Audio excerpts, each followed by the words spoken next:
Hi hello வணக்கம் guys. இது உங்கள் ஸ்டடி வித் பாண்டியன் சேனல். இன்றைக்கி நம்ம குயிக்காக ஒரு ரிவிஷன் அடிச்சிடலாம். அடுத்த ஒரு 40 நிமிஷத்துக்கான கான்சன்ட்ரேஷன் மட்டும் எனக்கு கொடுங்க. இந்த ஃபஸ்ட் டைம் சயின்ஸில் ஒரு கொஸ்டின் கூட மிஸ் ஆகாத மாதிரி நான் உங்களுக்கு எடுத்து தரேன். இப்போ நம்ம ரிவிஷன் போயிடலாம். அந்த 6 படத்தோட ஒரு குயிக் ரிவிஷன் இப்போ நம்ம பார்த்துடலாம். மொதல் பாடம் நம்ம அளவீடுகள் பார்த்தோம். அளவீடுகள் என்ன பார்த்தோம்னா பன்னாட்டு அழகுமுறை எஸ்ஐ அப்படின்னு சொல்லிட்டு முதல்ல பார்க்குறோம். இந்த எஸ்ஐ அழகுமுறை மொத்தம் எத்தனை இருக்குன்னா 7 இருக்குது. இது எப்படி அவங்க செலக்ட் பண்ணாங்கன்னு சொன்னா இல்லையா? பன்னாட்டு அழகுமுறைன்னா என்ன, பல நாடுகளில் இருக்கிற அறிவியலாளர்கள்லாம் சேர்ந்து நம்ம வேறு வேறு அளவில் அளக்குறோம். இப்போ சான் அடியில் ஒரு சில நாடுகளில் அளப்பாங்க, இன்னொரு நாடுகளில் வேறு ஏதாவது அளவு அளப்பாங்க. அப்போ மிஸ் ஆகுது, நம்ம எல்லாம் பேசி முடிவு பண்ணி ஒரு ஃபிக்ஸடாக ஒரு அளவுகளை யூஸ் பண்ணலாம் அப்படின்னு முடிவு பண்ணாங்க. அது 7 அடிப்படையாக நம்ம பரவலாக யூஸ் பண்ணுற 7 செலக்ட் பண்ணாங்க. அதில் என்னென்னா வெப்பநிலைக்கு கெல்வின் செலக்ட் பண்ணாங்க, டிகிரி செல்சியஸ் ஃபாரன்ஹீட்லாம் இருக்குது, ஆனால் நம்ம கெல்வினை யூஸ் பண்ணலாம் அப்படின்னு அவங்க செலக்ட் பண்ணாங்க. அதே மாதிரி தொலைவுக்கு மீட்டர், மின்னோட்டத்துக்கு ஆம்பியர், காலத்துக்கு வினாடி, பொருட்களின் அளவுக்கு மோல், நிறைக்கு கிலோகிராம், ஒளிச்செறிவுக்கு கேண்டிலா, இப்படி அவங்க ஃபிக்ஸ் பண்ணாங்க. இதை தான் எஸ்ஐ அழகுமுறைன்னு சொல்கிறோம். அடுத்து நம்ம பார்க்க போகிறது அளவீடு. அளவீடுனா என்னென்னா நமக்கு தெரிந்த ஒரு அளவை வச்சுட்டு தெரியாத அளவை அளக்குறது. இப்போ ஸ்கேல் நமக்கு அதில் தெரியும் அளவுலாம் இருக்கும். இப்போ குண்டூசி அளக்கணும்னு ஆசைப்பட்றேன்னா இது அளவீடுன்னு சொல்கிறாங்க. தெரிந்தது வச்சு தெரியாத அளக்குற இல்லையா, அதான் அளவீடுன்னு சொல்கிறாங்க. அப்புறம் நீளம், 2 புள்ளிகளுக்கு இடைப்பட்ட தொலைவை நீளம் அப்படின்னு சொல்கிறோம். இப்போ நான் 100 மீட்டர் ரேஸ் ஓட போகிறேன்னா என்னோடய ஸ்டார்டிங் பாயிண்ட் அது ஒரு புள்ளி, என்னோடய எண்டிங் பாயிண்ட் அது ஒரு புள்ளி, 2 புள்ளிக்கு இடைப்பட்ட தூரத்தை அவங்க நீளம்னு சொல்கிறாங்க. நான் ஓடுறது 100 மீட்டராக இருந்தால் அந்த நீளம் 100 மீட்டர், அதுதான் நீளம்னு சொல்கிறாங்க. நீளத்தின் எஸ்ஐ அலகு என்ன, மீட்டர். அது குறியீடு என்ன சொல்கிறாங்க, மீட்டரோட முதல் எழுத்து எம்ஏ. அடுத்து சென்டிமீட்டர், மில்லிமீட்டர், கிலோமீட்டர், மீட்டருக்கான தகவல் சொல்கிறாங்க. எப்படின்னா இப்போ ஒரு ஸ்கேல் எடுக்கிறோம், அதில் சென்டிமீட்டராக இருக்கும் இல்லையா? அப்போ சென்டிமீட்டர்னால் ஒரு சென்டிமீட்டருக்குள்ளே 10 சின்ன கோடு இருக்குன்னு சொன்னல, 10 சின்ன கோடு என்ன, 10 மில்லிமீட்டர். 10 மில்லிமீட்டர் சேர்ந்தது 1 சென்டிமீட்டர் அப்படின்னு பார்க்குறோம். அடுத்து மீட்டர், சென்டிமீட்டரோட இதே நம்ம தகவல் நம்ம என்ன எக்ஸாம்பிளில் பார்த்தோம். இப்போ நான் லாங் ஜம்ப் தாண்டுறேன், ஒரு 4 மீட்டர் நான் லாங் ஜம்ப் தாண்டுறேன் அப்படின்னா நான் தாண்டின சென்டிமீட்டர் எத்தனை, 400 சென்டிமீட்டர். அப்போ ஒரு மீட்டருக்கு 100 சென்டிமீட்டர் இருக்குதுன்னு அர்த்தம். அப்புறம் கிலோமீட்டர்ன்றது ஒன்றும் இல்லை. கிலோ அப்படின்னா என்ன சொன்னேன், கேனா என்ன, 2K கிட்ஸ் 2000 பிறந்தவங்க, 2K 2000. ஒரு கே அப்படின்றது 1000, ஒரு கிலோமீட்டர், ஒரு கேஎம் அப்படின்றத 1000 மீட்டர் அப்படின்னு சொல்லுவாங்க.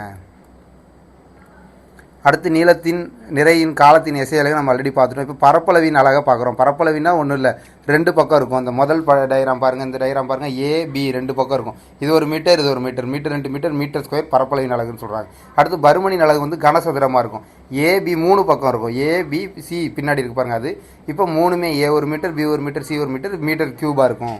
பரப்பளவின் அலகுனா 2 ஞாபகம் வச்சுக்கோங்க, பருமன்னா 3 ஞாபகம் வச்சுக்கோங்க. அடுத்து இந்த டேபிள் கால வரும். டெசி அப்படின்னா ஆல்ரெடி உங்கள்கிட்ட சொன்னேன், 10ல் 1 மடங்கு தான் டெசி. சென்டி 100ல் 1 மடங்கு, மில்லி 1000ல் 1 மடங்கு, நானோ 100 கோடியில் 1 மடங்கு, 10⁻⁹.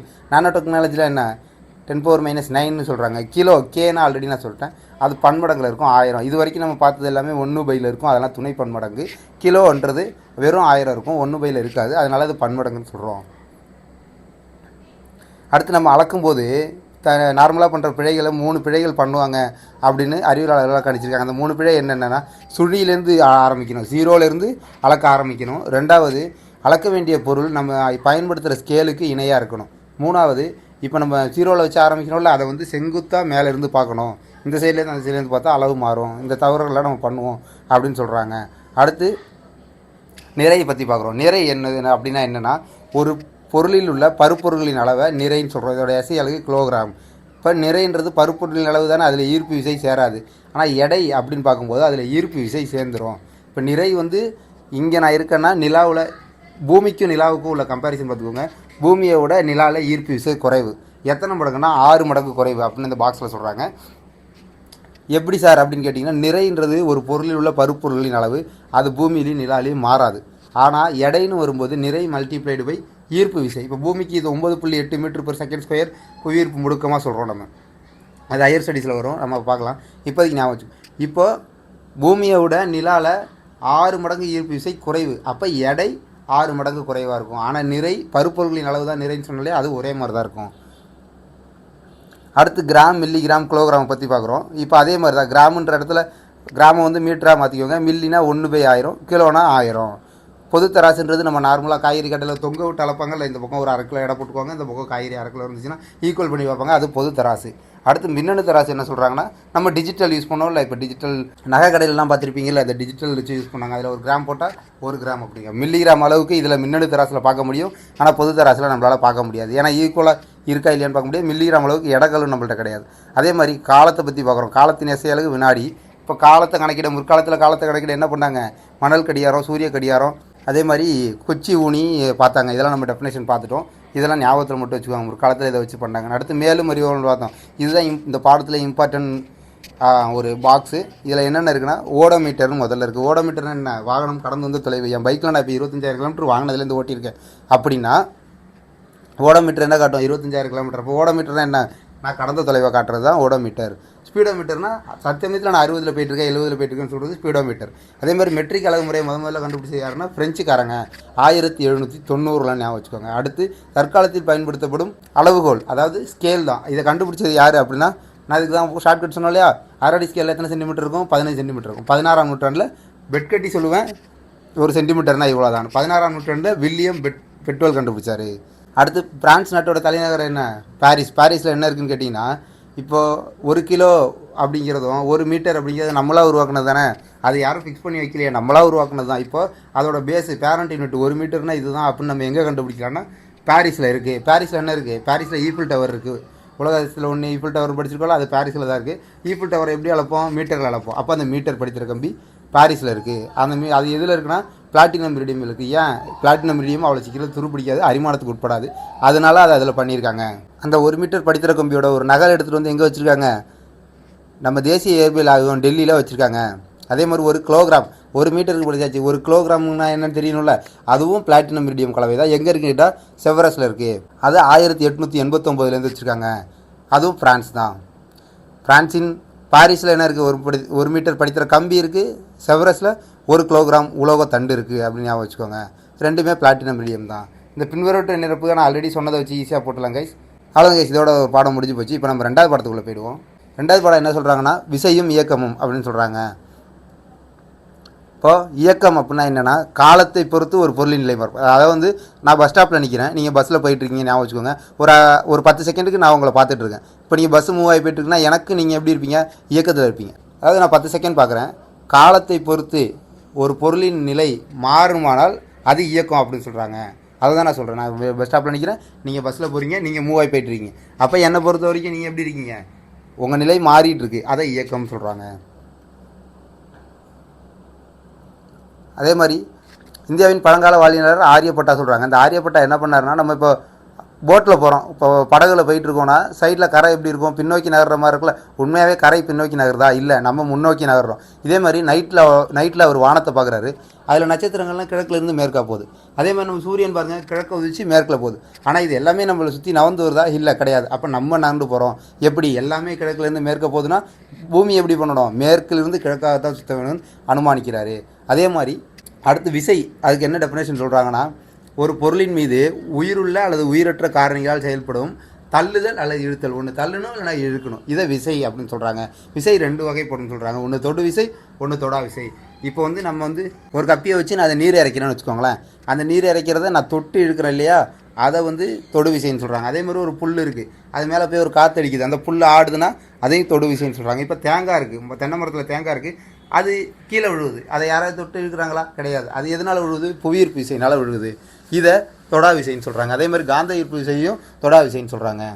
அடுத்து விசை ஏற்படுத்தும் மாற்றங்களை 3ஆக டிஃபைன் பண்ணுறாங்க. என்னென்னா, ஓய்வு நிலையில் இருக்க ஒரு பொருள் இயக்க நிலைக்கு மாறும், இயக்க நிலையில் இருக்க பொருள் ஓய்வு நிலைக்கு மாறும் அப்படின்னு சொல்கிறாங்க விசை செயல்படும்போது. அது மாதிரி 2வது பாயிண்ட் என்ன சொல்கிறாங்கன்னா, இப்போ நம்ம கிரிக்கெட் விளையாடிட்டு இருக்கோம், ஒரு பால் என்னை நோக்கி பவுலிங் போடுறாங்க, அந்த பந்தை நான் எதிர்த்து அடிக்கிறேன்றப்ப அந்த பந்தோட வேகமும் கூடுது, அந்த பந்தோட திசையும் மாற்றப்படுது இல்லையா. என்னை நோக்கி வர்ற பந்தை நான் என்னை விட்டு விலக்கி அனுப்புகிறேன், இல்லை திசையும் மாற்றப்படுது இல்லையா.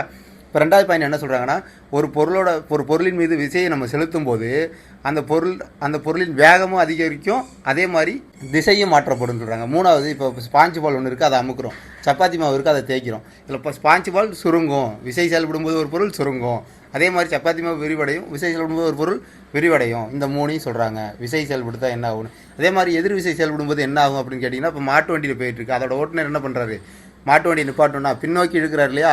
இப்போ எதிர் விசை செயல்படும்போது விசை செயல்பட்டு இருக்க ஒரு பொருள் எப்படி ரியாக்ட் ஆகும்னு கேட்டிங்கன்னா, ஒன்று அந்த விசை இயக்க நிலையில் உள்ளதை ஸ்லோ பண்ணும், அப்படி இல்லைன்னா நின்றுடும் அப்படின்னு சொல்கிறாங்க எதிர் விசை செயல்படும்போது. அடுத்து ஒரு பொருளின் பாதையை பொறுத்து, கடந்து வந்த பாதையை பொறுத்து இயக்கத்தை 6ஆக பிரிக்கிறாங்க. முதல்ல நேர்கோட்டு இயக்கம், நேராக நடந்து போகிற ஒரு மனுஷன் நேர்கோட்டு இயக்கம் ஞாபகம் வச்சுக்கோங்க. அது வளைவு பாதை இயக்கம், இதை பாதையை வந்து மட்டும்தான் ஞாபகம் வச்சுக்கணும். கடந்து வந்த பாதை, அதாவது வந்து இப்போ நான் ஒரு பால் தூக்கி போடுறேன், மேலே போய் கீழே வந்து விடுதுன்னு வச்சுக்கோங்களேன். இப்போ அந்த பந்து கடந்த பாதை எப்படி இருக்கும், வளைவாக இருக்குல்ல, அதை வளைவு பாதைன்னு சொல்கிறாங்க. அதேமாதிரி வட்டப்பாதை, ஒரு கல்லை நான் கயிறு கட்டி தலைக்கு மேலே சுற்றுறேன், இப்போ அந்த கல்லோட பாதை எப்படி இருக்கும், வட்டமாக இருக்கும் இல்லையா, அதை வட்டப்பாதைன்னு சொல்கிறாங்க. தற்சுழற்சிக்கணும், தன்னைத்தானே சுற்றிக்கிறது. இப்போ பூமி தன்னைத்தானே சுற்றிக்கும், அது தற்சுழற்சிக்கும். அதேமாதிரி பம்பரம் தன்னைத்தானே சுற்றிட்டு இருக்கும், அது தற்சுழற்சி இயக்கம்னு சொல்கிறாங்க. இப்போ அலைவு இயக்கம்னு என்ன சொல்கிறாங்கன்னா, ஒரு மைய புள்ளி இருக்கும். இப்போ நம்ம வீட்டில் தொட்டில் கட்டியிருக்கதை ஞாபகம் வச்சுக்கோங்க. கட்டின இடம், தொட்டில் வந்து நம்ம மேலே கட்டுற இடம் ஒரு மைய புள்ளி. இப்போ அந்த புள்ளியை வச்சு தொட்டில் என்ன பண்ணும், முன்னும் பின்னும் அலையும் இல்லையா, இதை அலைவு இயக்கம்னு சொல்கிறாங்க. அது ஒழுங்கற்ற இயக்கம். ஒழுங்கற்ற இயக்கன்றது என்ன சொல்கிறாங்கன்னா, இப்போ பறக்குது, அது ஒரே மாதிரியாக பறக்கும் இல்லை, கிடையாது. அதே மாதிரி மக்கள் நெரிசல் அதிகமான இடத்துல நம்ம நடக்கிறோம், இப்போ ஒரே மாதிரி நீட்டாக ஒரே மாதிரி நேர்கோட்டில் நடக்குமா, இல்லை அங்கேயும் கண்டபன் போகல, அதை ஒழுங்கற்ற இயக்கம்னு சொல்கிறாங்க. அப்புறம் இப்போ நான் சொன்னேன்ல, அலைவு இயக்கம்னா என்ன சொன்னேன், ஒரு மையப்புள்ளியை மையமாக கொண்டு முன்னாடி பின்னாடி நகரும். இதை அதிவேகத்தில் நடைபெறும்போது அதை தான் நம்ம அதிர்வுறுதல்னு சொல்கிறோம். அடுத்து கால ஒழுங்கு இயக்கம், கால ஒழுங்கற்ற இயக்கத்தை பற்றி சொல்கிறாங்க. இப்போ கால ஒழுங்கு இயக்கம் அப்படின்னா ரிப்பீட்டடாக ஒரு குறிப்பிட்ட டைமுக்குள்ளே நடந்துகிட்ருக்கும். கால ஒழுங்கற்று இருக்குன்னா அது டைமிங்லாம் ஃபாலோ பண்ணாது, கண்ணாப்பண்ண இருக்குது. இப்போ அலைவு இயக்கத்தை சொன்னல, ஒரு தொட்டில் கட்டி போட்டிருக்கோம், அது கீழே இருக்குது. இப்போ ஆட்டி விட்டால் முன்னாடி போகிற டைமும் பின்னாடி வர டைமும் ஒரே மாதிரி இருக்கும்ல, அதனால் என்ன சொல்கிறாங்கன்னா, அலைவு இயக்கம் எங்கே நடைபெற்றாலும் அது கால ஒழுங்கு இயக்கமே. ஆனால் எல்லா கால ஒழுங்கு இயக்கமும் அலைவு இயக்கமாக இருக்காது. எப்படி சொல்கிறேன்னா, இப்போ கடிகாரத்தில் நொடிமுள் சுற்றும், இதை கால ஒழுங்கு இயக்கம் தான். ஒரு நிமிஷத்துக்கு ஒரு சுற்றுனா ஒரு சுற்று தான் சுற்றும். ஆனால் அது அலைவு இயக்கம்னு சொல்ல முடியுமா, முன்னாடி பின்னாடி போனால் தான் அலைவு இயக்கம், அது சுற்றியில் வருது, அது அலைவு இயக்கம் கிடையாது. கால ஒழுங்கு இயக்கம் எல்லாமே அலைவு இயக்கம் கிடையாது, ஆனால் அலைவு இயக்கம் எல்லாமே கால ஒழுங்கு இயக்கம்னு சொல்கிறாங்க.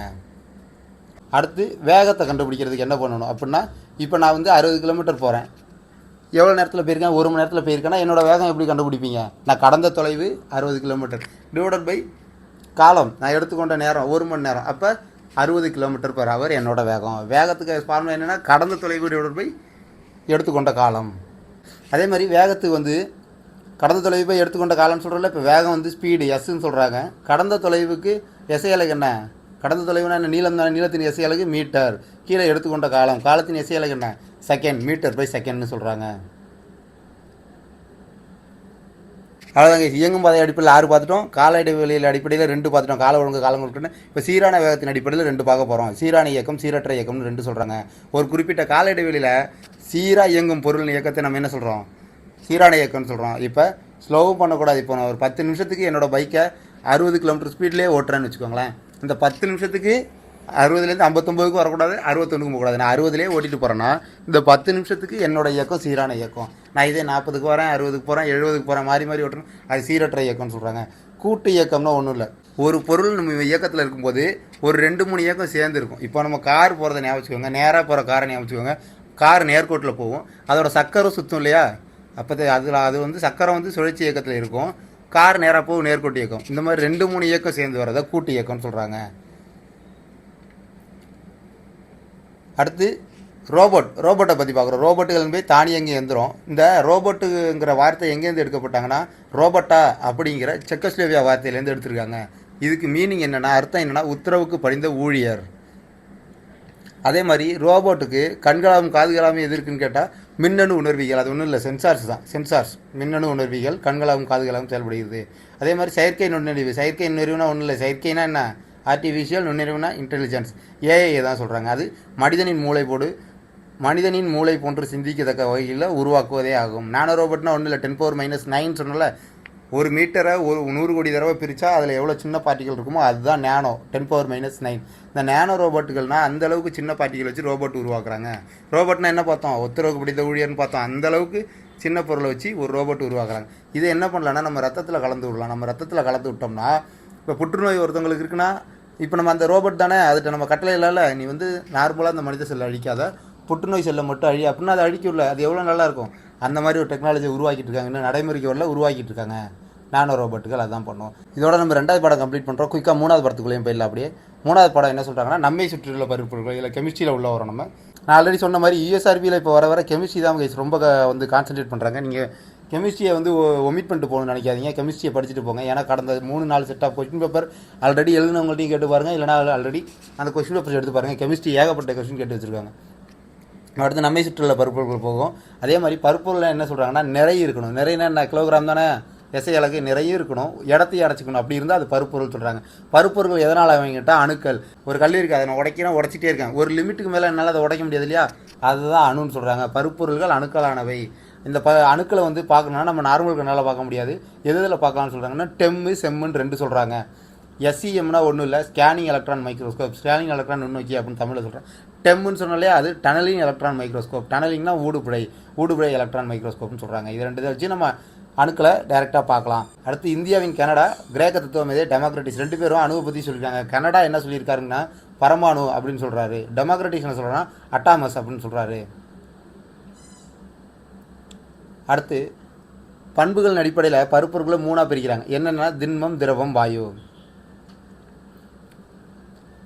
பண்புகள் அடிப்படையில் இது 3 வெவ்வேறாக பிரிக்கப்பட்டாலும் இது எல்லாமே பருப்பொருள் அப்படின்னு சொல்கிறாங்க. திண்மம், திரவம், வாயு 3மே பருப்பொருள் தான். நீங்கள் கேட்கலாம், வாயு எப்படி சார் நிறைய இருக்கும், இடத்த அடைச்சிக்கும். இப்போ பலூனில் வந்து நம்ம ஊதுறோம்னு வச்சுக்கோங்களேன், அது போட்டிங்கன்னா அதை வந்து எடை போட்டிங்கன்னா ஒரு குறிப்பிட்ட நிறையும் அதுக்கு இருக்கும், இடத்தையும் அடைச்சிக்குது இல்லையா பலூனு. அதனால் வாயுவும் ஒரு பருப்பொருளே. அதே மாதிரி இந்த டயக்ராம் பாருங்கள், இந்த படத்தை பாருங்கள் கைஸ். திண்மத்தில் உள்ள துகள்கள் எப்படி நெருக்கி பிணைச்சிருக்காங்களோ அதே மாதிரி திரவத்தில் கொஞ்சம் ஸ்பேஸ் இருக்கும். வாயுக்களோட துகள்களுக்கு இடைவெளி ரொம்ப அதிகமாக இருக்கும். அதனால் திண்மம் வந்து ஒரு துகள் இன்னொரு துகளும் மூவ் ஆகாது. திரவத்தில் கொஞ்சம் இடைவெளி இருக்கிறதுனால அங்கங்கே கொஞ்சம் திண்மத்தை கம்பேர் பண்ணும்போது திரவம் கொஞ்சம் அதிகமாக மூவ் ஆகும். வாயுக்கள் ரொம்ப இடைவெளி இருக்கிறதுனால அது எப்பவும் அங்கே அலைஞ்சிக்கிட்டே இருக்கும் அப்படின்னு சொல்கிறாங்க.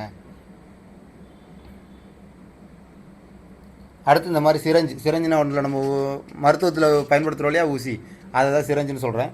இப்போ அந்த சிரஞ்சில் வந்து ஒரு கல்லை போட்டு நம்ம அமுக்குறோம், அது அமுங்காது. அதனால் திண்மம், ஏன்னா அதுக்கு துகள்களுக்கு இடைப்பட்ட இடைவெளி என்ன ரொம்ப கம்மி, அதனால் அதை அமுக்க முடியாது. அதனால் திண்மம் அழுத்தத்துக்கு உட்படாது. நீர் என்ன சொன்னோம், துகள்களுக்கு இடைப்பட்ட இடைவெளி திண்மத்தை விட கொஞ்சம் அதிகம், அப்போ கொஞ்சம் அமுங்கும். வாயு என்ன சொன்னோம், இடைவெளி ரொம்ப அதிகம், அதனால் நல்லாவே அமுங்கும். வாயு அதிக அளவு அழுத்தத்துக்கு உட்படும். இப்போ திண்மத்தை ஹீட் பண்ணால் திரவமாகும், திரவத்தை ஹீட் பண்ணால் வாயுவாகும். இப்போ ரிவர்ஸில் வாயு திரவமாகுதுன்னா அதை திரவமாக்கல்னு சொல்கிறோம். எப்படின்னா அந்த சிரஞ்சில் வாயு அமுக்கிறோம்ல, ஒரு குறிப்பிட்ட அளவுக்கு மேலே அதை அதிகமாக அழுத்தும் போது அது குளிர்வடைந்து அது திரவமாக மாறிடணும். எப்படி சார் அப்படின்னு கேட்டிங்கன்னா, இப்போ வாயுவில் துகள்களுக்கு இடைப்பட்ட இடைவெளி ரொம்ப அதிகம்னு சொன்னேன். இப்போ ஒரு லிமிட்டுக்கு மேலே குறைக்கும் போது இதுக்கு அடுத்து என்ன, வாயை விட இடைவெளி கொஞ்சம் கம்மியானது என்ன, நீர். இப்போ இந்த ஸ்டேஜுக்கு அது வந்துடும் குளிர்ந்து.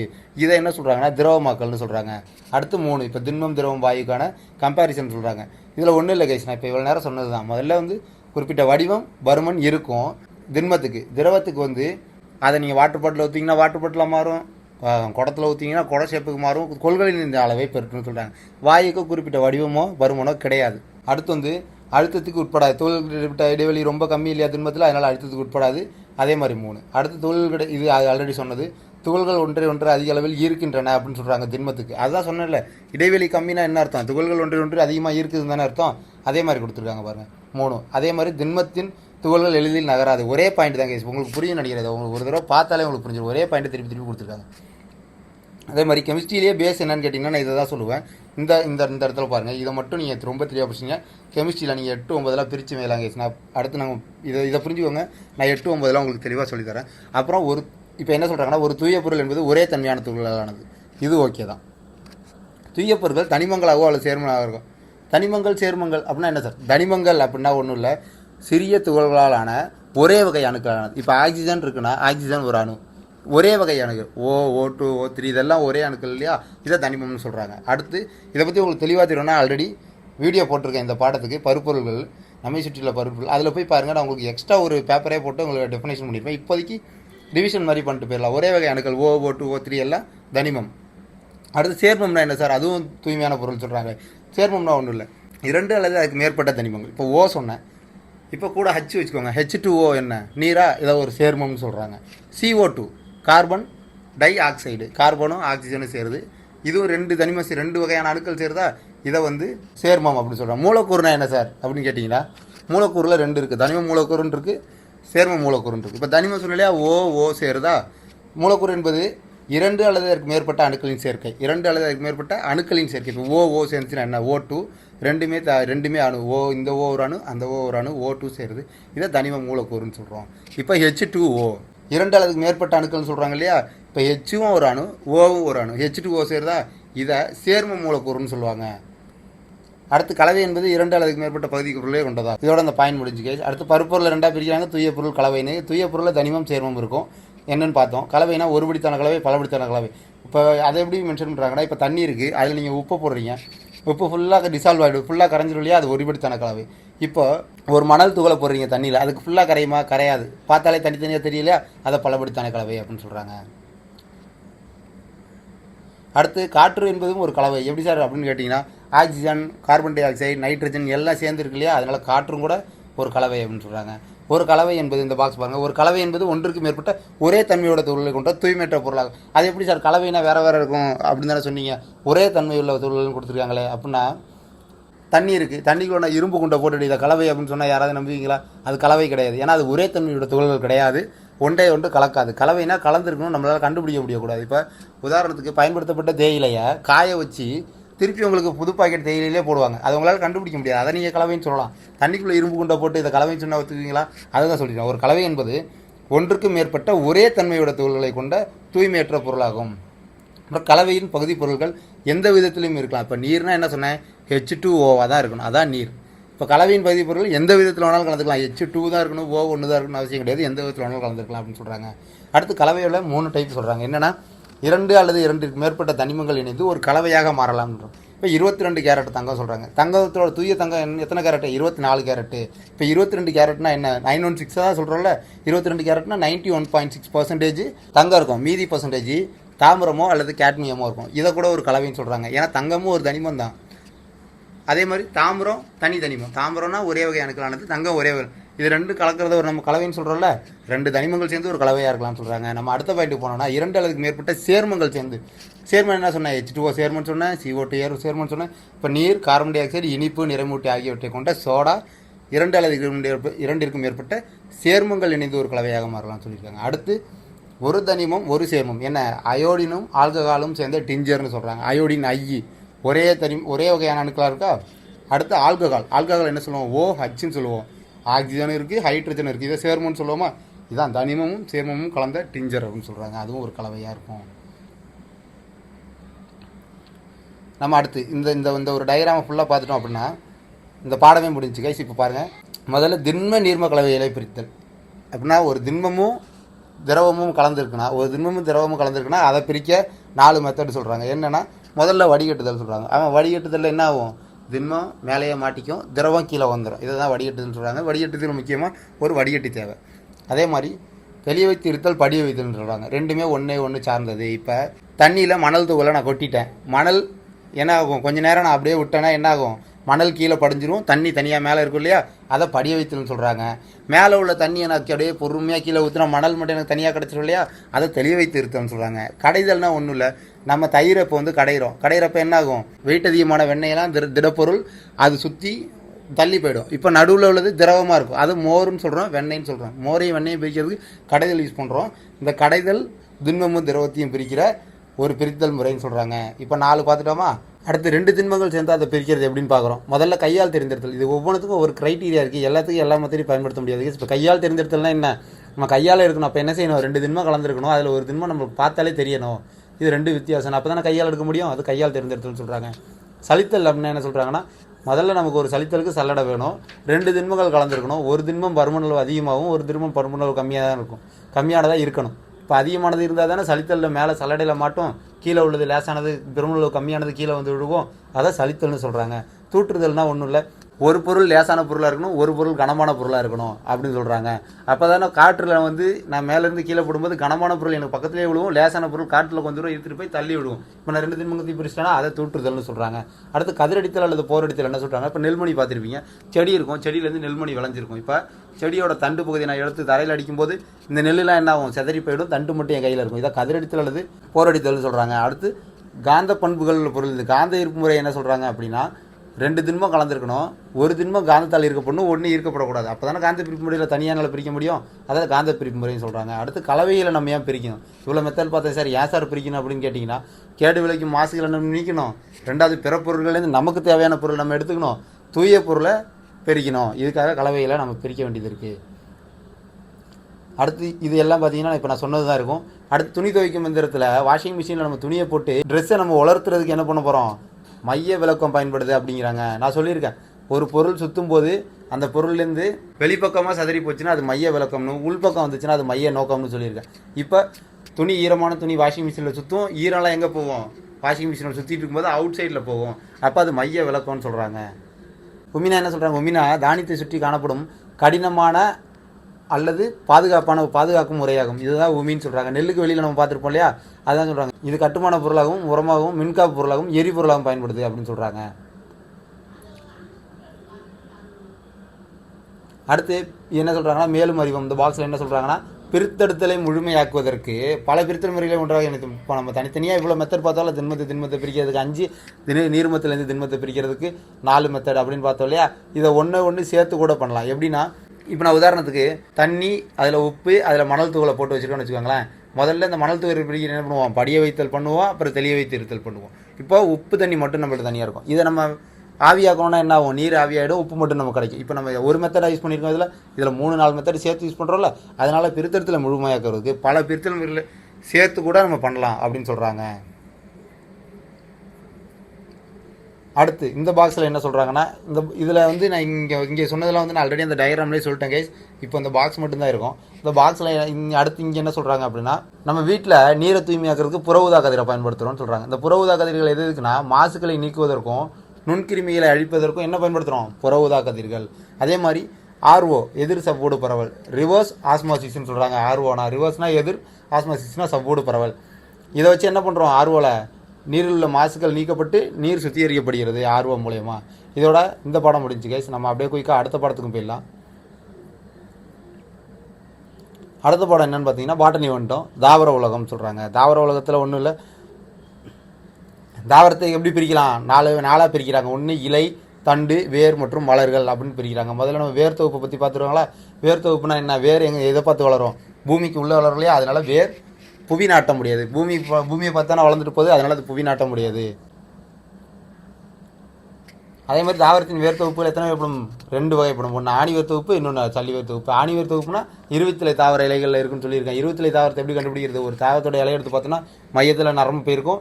இந்த பக்கம் அந்த பக்கம் இலையை பார்த்தீங்கன்னா 2 ஈக்குவல் சைஸில் இருக்குது. அதாவது 20 தாவரம் சொல்கிறோம். இந்த 20 தாவரத்தில் எல்லாமே ஆணிவேர் தொகுப்பு தான் இருக்கும். அந்த ஆணிவேர் தொகுப்பு எப்படி கண்டுபிடிக்கிறது கேட்டிங்கன்னா, முதல் நிலை வேர், 2ஆம் நிலை வேர், 3ஆம் நிலை வேர்னு பிரிஞ்சு இருக்கும். இதுதான் ஆணிவேர் தொகுப்புன்னு சொல்கிறாங்க.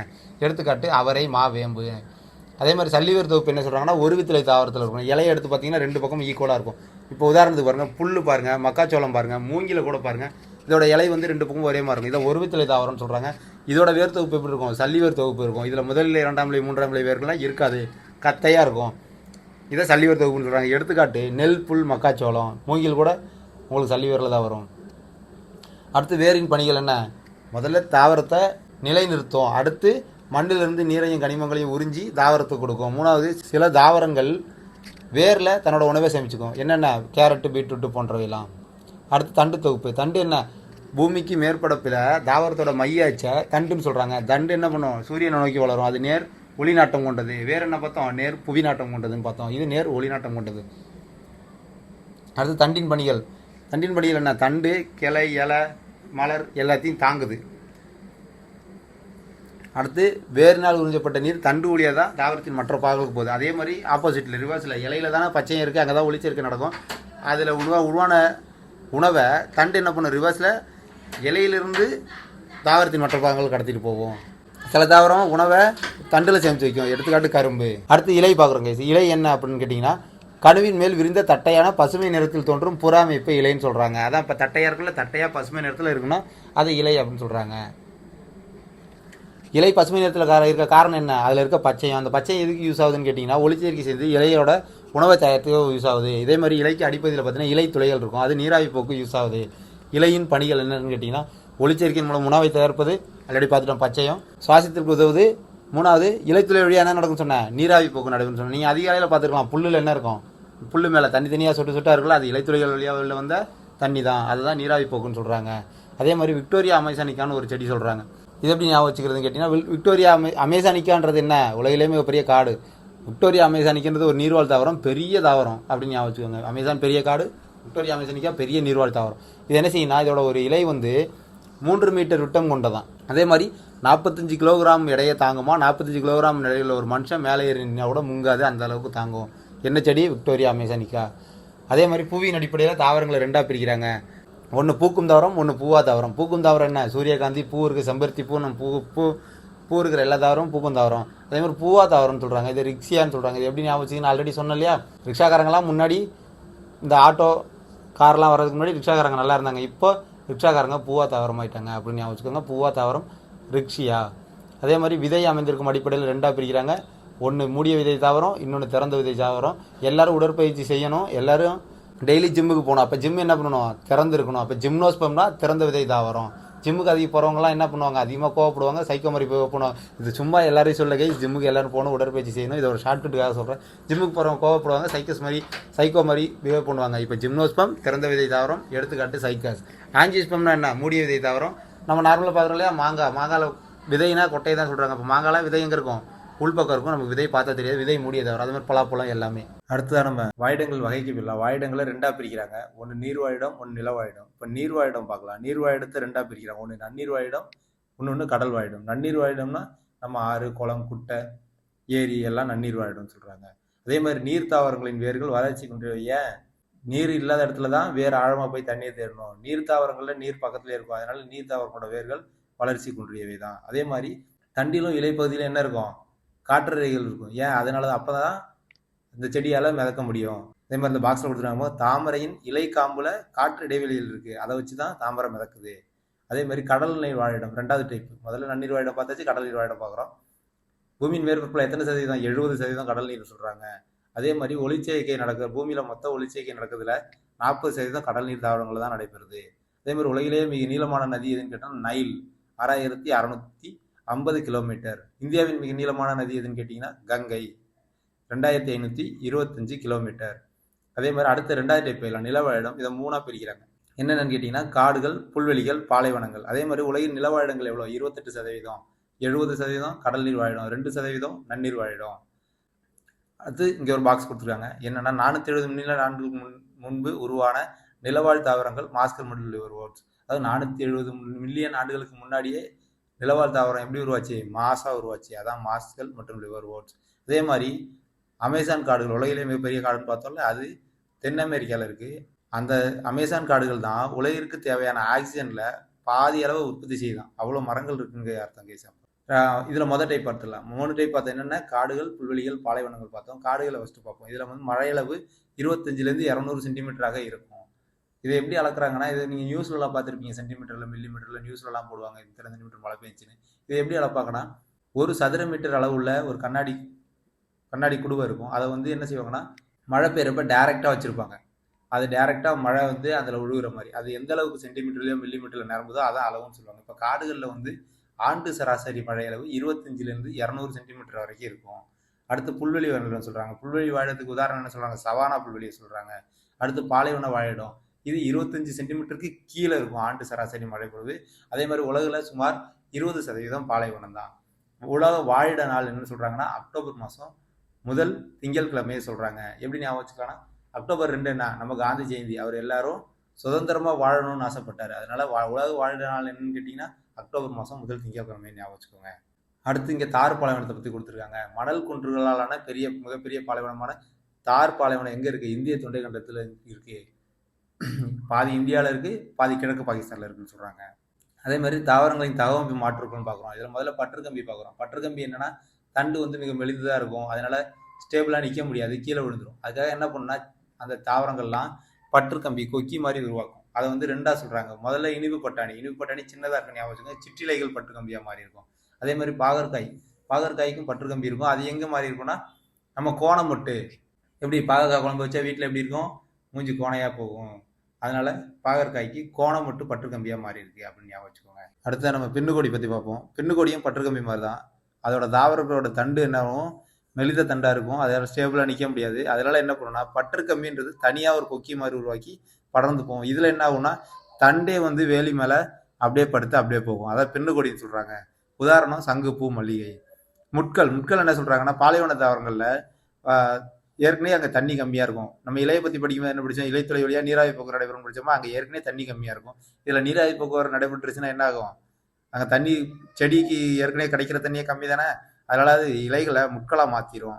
இதில் எங்கெங்கே முட்களாக மாற்றிருக்குன்னு 3 டைப் சொல்கிறாங்க. ஒன்று அகேவ் ரயில் கற்றாழை, இது என்ன செய்யும்னா இலைகளோட விளிம்பு நுனியில் முட்களாக மாறும்னு இருக்கும்.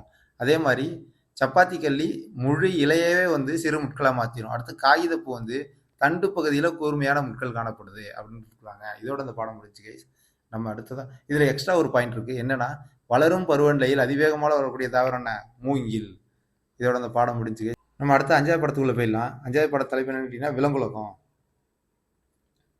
இதில் மொதல் பாயிண்ட் என்ன கொடுத்துருக்காங்கன்னா பல்லுயிர்த்தன்மை. பல்லுயிர்த்தன்மைனா ஒன்றும் இல்லை கைஸ். இப்போ நம்ம இருக்கோம், மனிதர்கள் இருக்கோம், கூடயே குரங்குகள் இருக்குது, கூடயே வந்து எல்லா அனிமல்ஸ் இருக்குங்க இல்லையா. ஆனால் ஒவ்வொரு அனிமலும் ஒவ்வொரு வாழ்க்கை முறையை கொண்டது. ஆனால் எல்லாரும் ஒரே இடத்துல இருக்கோம்ல, அதை தான் பல்லுயிர்த்தன்மைன்னு சொல்கிறாங்க. அடுத்து ஒரு செல் உயிரிகள். ஒரு செல் உயிரிகளில் பாரமீசியா, அமீபா, கிளாமிடோமோனஸ் எக்ஸாம்பிள் கொடுத்துருக்காங்க. அதுக்கு தகவமைப்புகள் அதை அப்படியே பின்னாடி பார்ப்போம் நம்ம. இப்போ சிங்கப்பூரில் உள்ள ஜுராங் பறவைகள் சரணாலயத்தில் பென்குயின் பறவைகள் பனிக்கட்டி நிரம்பிய ஒரு பெரிய கண்ணாடியில் 0 டிகிரி செல்சியஸ் அல்லது அதுக்கு குறைவான வெப்பநிலையில் பராமரிக்கப்பட்டு வருது. எங்கே? சிங்கப்பூர் ஜுராங் பறவைகள் சரணாலயத்தில். அதே மாதிரி உயிரினங்களை வந்து ஒரு செல் உயிரி, பல செல் உயிரின்னு 2ஆக பிரிக்காங்க. ஒரு செல் உயிரிகள் என்னென்னு கேட்டிங்கன்னா முதல்ல அமீபா பார்க்குறோம். அதே ஒரே ஒரு செல்லு தான் இருக்கும், அதுதான் ஒரு செல் உயிரின்னு சொல்கிறாங்க. இந்த அமீபா வந்து நீரில் உணவுத் பொருட்களை விழுங்கும். இது எப்படின்னு நம்ம ஆல்ரெடி வீடியோவில் பார்த்துருக்கோம். இது சுருங்கும் நுண்குமிழ்கள் மூலம் கழிவு நீக்கம் நடைபெறும். அதே மாதிரி விரல் போன்ற நீச்சிகளான போலிகால்கள் இருக்குது. அமீபாவின் இடப்பெயர்ச்சிக்கு எது யூஸ் ஆகும்னு கேட்டிங்கன்னா போலிகால்கள். அதே மாதிரி பாரமீசியம், இந்த டயக்ராம் பாருங்கள், சுற்றி சின்ன சின்ன முடி மாதிரி இருக்கா, அதை குறு இழைன்னு சொல்கிறாங்க. பாரமீசியம் குறு இழையை வச்சு இடப்பெயர்ச்சி செய்யும். யூக்ளினா கசை இலையை வச்சு இடப்பெயர்ச்சி செய்யும். கசையடி கொடுப்பாங்கல்ல, அந்த கசை இலை மாதிரி, அந்த கசை மாதிரி இங்கே இருக்குது பாருங்கள், அதுதான் கசை இலையின் மூலம் இடப்பெயர்ச்சி செய்யும் யூக்ளினா. அடுத்து பழசெல் உயிரிகள். நம்ம பார்க்குறது எல்லாமே பழசெல் உயிரி தான். எடுத்துக்காட்டு பாம்பு, புறா, புலி, பல்லி, குரங்கு எல்லாமே. அது மாதிரி ஒரு சில உயிரிகளுக்கும் பல சில உயிரிகளுக்கும் வித்தியாசம் சொல்கிறாங்க. ஒரு சில உயிரி ஒரு சிலாலானது, பல சில உயிரி பல சிலாலானது. ஒரு செல்லே வாழ்க்கையின் அனைத்து, ஒரு செல்லு தான் இருக்கு இல்லையா, அதுதான் செரிமானத்துக்கு உதவும், கழிவு நீக்கத்துக்கு உதவும், எல்லாத்துக்குமே அந்த ஒரு செல் தான் உதவும். அதே மாதிரி நமக்கு அப்படி இல்லை. பல செல் உயிரினங்களுக்கு ஒவ்வொரு செல்லும் ஒவ்வொரு மாதிரி, அதை வந்து இந்தந்த செயல்களை இது செய்யணும் அப்படின்னு பணிகள் பிரிக்கப்பட்டிருக்கும். அதே மாதிரி இவை அளவில் மிகச்சிறியவை. ஒரு செல் உயிரிகள் மிகச்சிறியவை, நுண்ணோக்கியால் மட்டும் பார்க்க முடியும். இதே மாதிரி பல செல் உயிரிகளுடைய ஒரு செல்லை தனியாக எடுத்தாலும் அதை நுண்ணோக்கியால் தான் பார்க்க முடியும். ஆனால் மொத்தமாக பல செல் உயிரிகள் அப்படின்னு பார்க்கும்போது அதை வெறுங்க நிலையை பார்க்கலாம். ஆனால் ஒரு செல் உயிரிகள்னு உயிரிகளாக எடுக்கும்போது கூட அதை நுண்ணோக்கியால் தான் பார்க்க முடியும். ஏன்னா ஒரு செல் தான் இருக்கு இல்லையா. அதே மாதிரி திசுக்கள், உறுப்புகள், உறுப்பு மண்டலங்கள் ஒரு சில உயிரில் இருக்காது, பல சில உயிரில் இதெல்லாம் இருக்கும். அதே மாதிரி செல்களின் அளவு பெரிதாகும் போது மட்டுமே வளர்ச்சி நடைபெறும். ஏன்னா அது பெரிய முடியாது இல்லையா. ஆனால் பல சில உயிரிகள் செல் வளராது, செல் பகுப்படையும். 1 2 மாறும், 2 4 மாறும் அப்படி. ஆனால் இங்கே அப்படி மாற முடியாது இல்லையா. ஏன்னா மொத்தமே ஒரு செல் தானே இருக்குது. பகுப்படைஞ்சா பல செல் உயிரி ஆயிடுமே. ஒரு செல் உயிரிகள் ஒன்று தான் இருக்கும். ஒரு செல் உயிரினங்களுக்கு எடுத்துக்காட்டு அமீபா, பாரமீசியம், யூக்ளினா. பல செல் உயிரிகளுக்கு நம்ம பார்க்குற எல்லாமே. அடுத்து விலங்கினங்கள் தங்கள் வாழ்விடத்துக்கு எப்போ அதை தன்னைத்தானே தகவம் வச்சுக்கிச்சு. அது என்னென்னு பார்க்கலாம். முதல்ல மீன் பற்றி பார்க்குறோம். மீன் வந்து தண்ணியில் இருக்கு இல்லையா, அதனால படகு போன்ற உடலமைப்பு தேவை ஈஸியாக நீந்துறதுக்கு. அதே மாதிரி தண்ணியில் ஆக்சிஜன் கலந்துருக்கும், அதை சுவாசிக்கணும். அதுக்காக செவில்கள் பயன்படுத்தும். மீன்கள் சுவாசிக்கிறதுக்கு என்ன பயன்படுத்தும்? செவில்கள் பயன்படுத்தும். அதே மாதிரி நீந்துறதுக்கு துடுப்புகள் இருக்கும். சைடில் 2 துடுப்பு இருக்கும் பார்த்தீங்கன்னா, மீனுக்கு 2 துடுப்பு இருக்கும். அதே மாதிரி உறுதியான வால் துடுப்பு எதுக்கு யூஸ் ஆகுதுன்னா திசை திருப்பவும் உடல் சமநிலை பெறவும் உதவுது மீனுக்கு. அதே மாதிரி தவளை இருவாழ்வின்றாங்க. இருவாழ்வினா என்ன அர்த்தம்னா நிலத்திலும் வாழும், நீரிலும் வாழும், அதை இருவாழ்வின்னு சொல்றாங்க. இளம் உயிரிகள் செவில்கள் மூலம். இளம் உயிரிகள் எப்படி இருக்கும்? தவளைக்கு தலைப்பரட்டை பார்க்க மீன் மாதிரி இருக்குமா. மீன் எதை வச்சு சுவாசிக்கும்? செவிலு. அதே மாதிரி தவளையோட இளம் உயிரி செவிலை வச்சு சுவாசிக்கும். அதே மாதிரி முதிர்ந்த உயிரி தோல், வாய்க்குழி மற்றும் நுரையீரல் மூலம் சுவாசிக்குது. அடுத்து பல்லியை பார்க்குறோம். பல்லி வெப்பமண்டலத்தில் வாழும். அதோட உடம்பு வந்து ரொம்ப சாஃப்டா இருந்துச்சுன்னா வெப்பமண்டலத்தில் சுடு இல்லையா மணல், அதனால செதில்களாக மாறி இருக்கும் தோல். அடுத்து பல்லிகள் நுரையீரல் மூலம் தான் சுவாசிக்கும். அதே மாதிரி பல்லியோடைய நாக்கில் நீச்சி இருக்கும், அந்த நாக்கை நீட்டி பூச்சிகளை பிடித்து உண்ணும். அடுத்து பறவைகள் என்னென்ன தகவல் பண்ணிட்டு பார்க்கணும். பறவையோட முன்னங்கால்கள் தான் ரெக்கையா மாறி இருக்கும். பறவைகளும் நுரையீரல் மூலம் தான் சுவாசிக்கும்.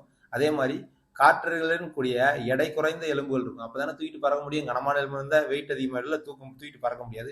அதனால அப்படி தகவல் வச்சிருக்கும். அதே மாதிரி பறவையின் வால் அது பறக்கும் திசையை கட்டுப்படுத்தும். மீனின் வால் துடுப்பு எதுக்கு? திசையை கட்டுப்படுத்தும். அது போக உடல் சமநிலை. ஆனா இங்க பறக்கும் திசையை மட்டும் கட்டுப்படுத்த உதவுது. இது ஒரு இம்பார்ட்டன்ட் கொஸ்டின். பறவைகள் வந்து இருவிழி பார்வை கொண்டது. எப்படின்னா ரைட்டு கண் ஒரு பொருளை பார்க்கும், லெஃப்ட் கண் ஒரு பொருளை பார்க்கும். 2 வித்தியாசமான பொருளை சேம் டைம்ல பார்க்கும். அதை இருவிழி பார்வை அப்படின்னு சொல்றாங்க. அடுத்து இந்த பாக்ஸ் சொல்றாங்க. வலசை போதல் அப்படின்னா பருவ மாறுபடுதலின் காரணமாக ஒரு உயிரினம் ஒரு இடத்துல இருந்து இன்னொரு இடத்துக்கு செல்லுதல் வலசை போதல் அப்படின்னு சொல்றாங்க. எடுத்துக்காட்டு வந்து சைபீரியா, ரஷ்யால இருந்து, அதாவது சைபீரியா, ரஷ்யாலாம் துருவ பகுதியில் இருக்கு. அங்க பனி வந்து அப்படியே பொழியும். அங்க வந்து பறவையால கூடு கட்ட முடியாது, பறக்கவும் முடியாது. இப்ப அது என்ன பண்ணும்னா குளிர்காலம் ஆரம்பிக்கிறதுக்கு முன்னாடியே பருவ மாடுதலை கண்டுபிடிச்சி அது நேராக தமிழ்நாட்டுக்கு வேடந்தாங்கலுக்கு வரதா சொல்றாங்க.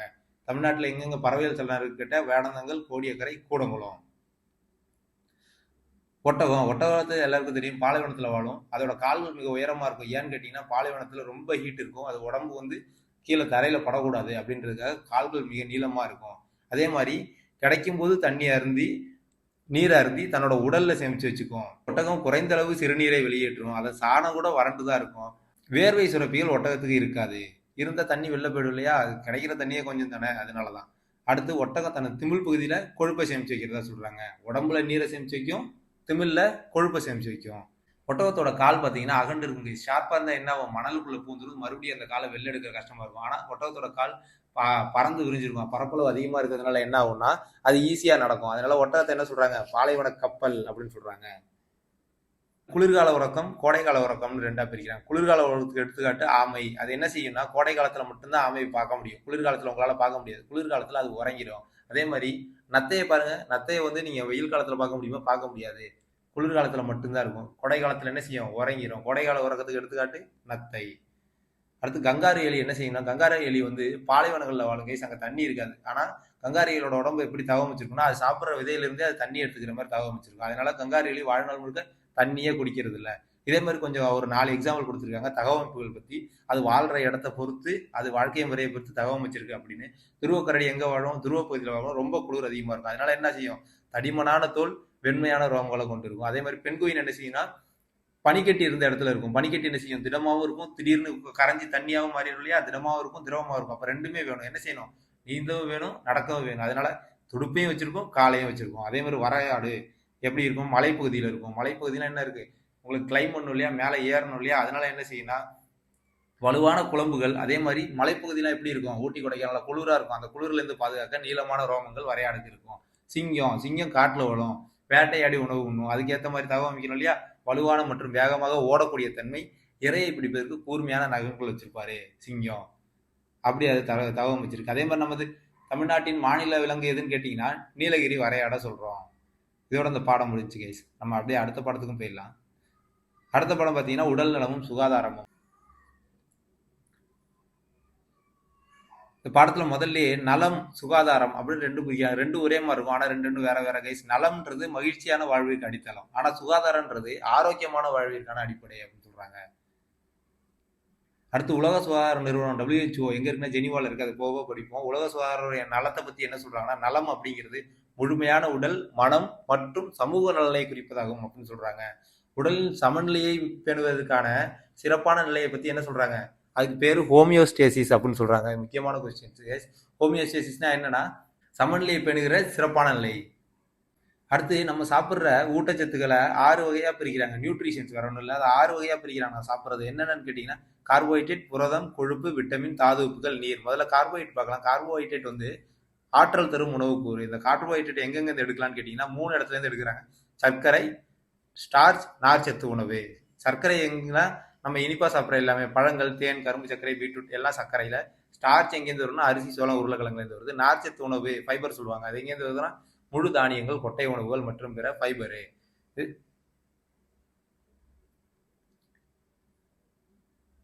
அடுத்து நம்ம கொழுப்புகள் போயிடலாம். கார்போஹைட்ரேட் முடிச்சு கொழுப்பு போயிடலாம். கொழுப்புனா ஃபேட்.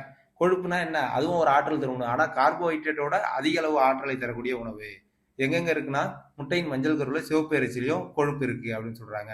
அடுத்து நம்ம புரதங்க போயிடலாம். புரதம்னா ஒன்றும் இல்லை, புரோட்டீன். உடல் வளர்ச்சி, செல்களை புதுப்பித்தல் மற்றும் செரிமானம் போன்ற பல்வேறு விதமான உடல் செயலுக்கு புரதம் அவசியம். புரதம் இதில் இருக்குன்னா மீன், முட்டை, பால், கோழி இறைச்சி, சோயாபீன்ஸ் கொட்டைகள் இருக்கு. சோயாபீன்ஸ்ல உள்ளதுலேயே அதிக அளவு புரதம் இருக்கு அப்படின்னு தெரிஞ்சுக்கோங்க. அது ஒரு பாக்ஸ் கொஸ்டின். அடுத்து விட்டமின்கள் போயிடலாம். விட்டமின்ஸ் என்ன இருக்குன்னா மொத்தம் 6 விட்டமின் இருக்கு. நம்ம உடல்ல நடைபெற பல்வேறுபட்ட உயிர் வேதிவினைகளுக்கு விட்டமின் மிகவும் அவசியம். உயிர் வேதிவினைகளுக்கு விட்டமின் ரொம்ப அவசியம். புரதம் எதுக்கு அவசியம், உடல் வளர்ச்சி, செல்களை புதுப்பித்தலுக்கு புரதம் வந்து அவசியம். அடுத்து விட்டமின் 6 சொன்னோம் இல்லையா, ABCDE மற்றும் கேன்னு சொல்றாங்க. விட்டமினை பாதுகாக்கும் உணவுகள்னு சொல்றாங்க. இது ஒரு இம்பார்ட்டன்ட் கொஸ்டின் கேஸ். பாதுகாக்கும் உணவுகள் எதுன்னு கேட்டீங்கன்னா விட்டமின்கள்.